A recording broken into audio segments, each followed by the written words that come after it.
अस्सलामुअलैकुम प्यारे दोस्तों, कैसे हैं आप सब। उम्मीद करती हूँ कि आप सब ठीक होंगे। तो दोस्तों, आज हम ई के 4 हरफी अल्फाज को जुमलों में पढ़ेंगे और ई की जुमलों में पहचान करेंगे।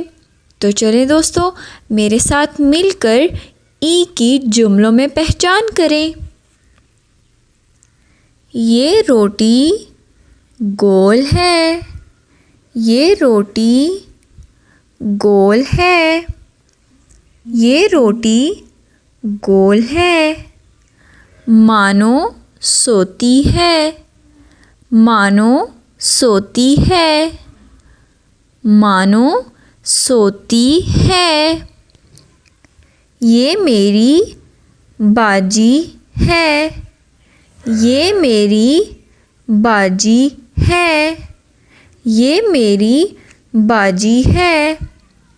वो दादी जान है। वो दादी जान है। वो दादी जान है।